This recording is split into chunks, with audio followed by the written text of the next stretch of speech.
नमस्ते बच्चों, साईं राम। आज की हिंदी क्लास को आपकी स्वागत करती हूँ। बच्चों कैसे हैं आप लोग?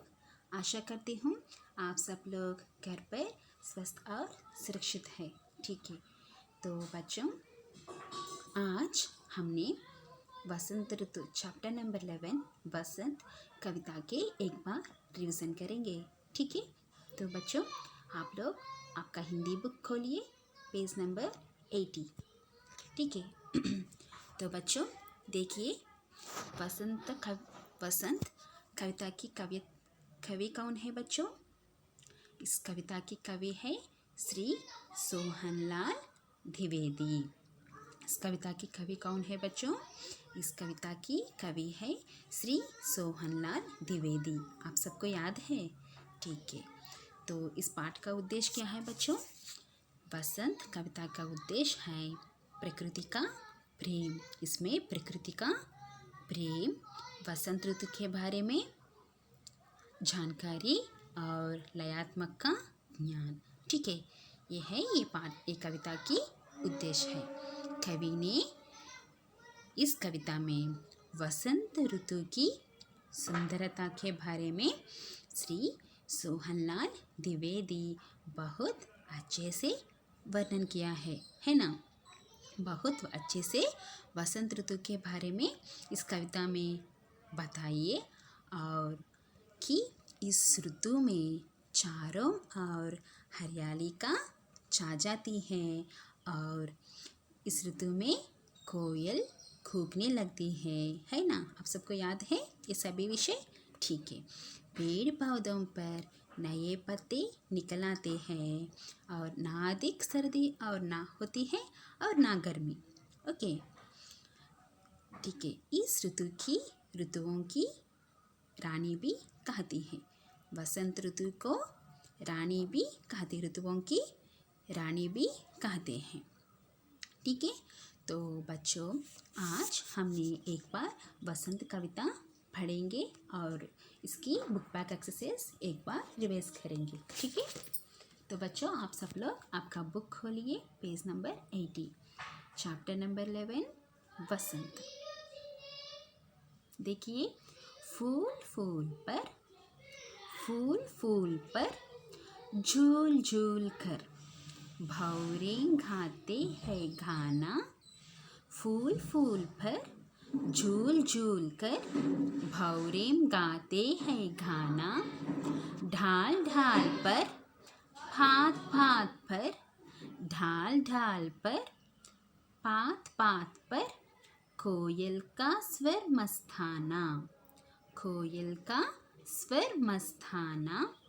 महक महक कर चहक चहक कर, महक महक कर चहक चहक कर हवा यहाँ इठलाती है। हवा यहाँ इठलाती है। तन खुश होता मन खुश होता जब वसंत ऋतु आती है।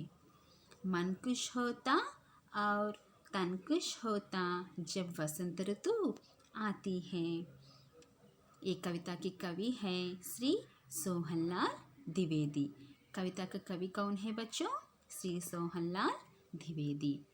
बच्चों आप सब लोग नया शब्द देखिए, एक बार रिवाइज करेंगे नया शब्द को। स्वर का नया शब्द क्या है बच्चों?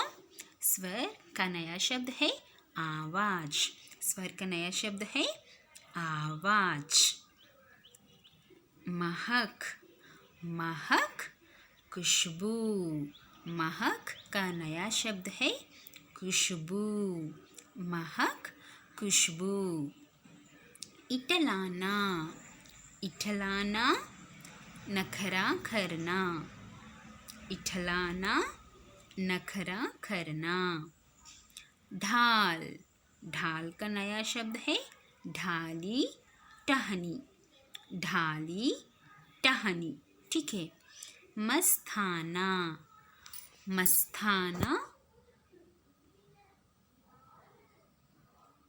मस्ती से भरपूर प्रसन्न। मस्ती से भरपूर और प्रसन्न। ऋतु, ऋतु मौसम। ऋतु का नया शब्द क्या है बच्चों? मौसम। तन, तन शरीर, तन शरीर। पात, पात का और एक शब्द है पत्ती और पत्ता। पात, पत्ती और पत्ता। ठीक है, सही उत्तर चुनकर टिक लगाए। ठीक है, तो बच्चों देखिए, फूल पर गाना कौन गाता है? फूल पर गाना कौन गाता है बच्चों? हवा, कोयल और भौरे। भौरे। सो थर्ड ऑप्शन पर टिक लगाइए। फूल पर गाना कौन कौन गाता है बच्चों? फूलों पर गाना भौरे गाता है। ढाल ढाल पर किसका स्वर मस्ताना है? ढाल ढाल पर कोयल का स्वर मस्ताना है ना। कोयल का स्वर मस्ताना है। कौन सी ऋतु में तन मन खुश होता है? ग्रीष्म ऋतु, शरद ऋतु और वसंत ऋतु। वसंत ऋतु, वसंत ऋतु में तन मन खुश होता है। ठीक है, ये रोमन लेटर देखिए बच्चों। समान तुक वाले शब्द सही जगह पर लगा लिखिए। समान तुकने वाले शब्द मीन्स राइमिंग वर्ड्स। फूल, ये देखिए, फूल, धूल। ढाल, ढाल। बात, बात। महक, चहक। ठीक है, इस तरह से पढ़ेंगे। ठीक है, तो बच्चों एक बार कविता रीडिंग प्रैक्टिस करेंगे मेरे साथ पढ़ेंगे। वसंत, चैप्टर नंबर 11। वसंत। फूल फूल पर झूल झूल कर, फूल फूल पर झूल झूल कर। भौरे गाते हैं गाना, भौरे गाते हैं गाना। ढाल ढाल पर, भात भात पर, कोयल का स्वर मस्ताना। ढाल ढाल पर, भात भात पर, कोयल का स्वर मस्ताना। महक महक कर, चहक चहक कर, हवा यहाँ इठलाती है। तन खुश होता, मन खुश होता, जब वसंत ऋतु आती है। ठीक है, इस कविता का कवि है श्री सोहनलाल द्विवेदी।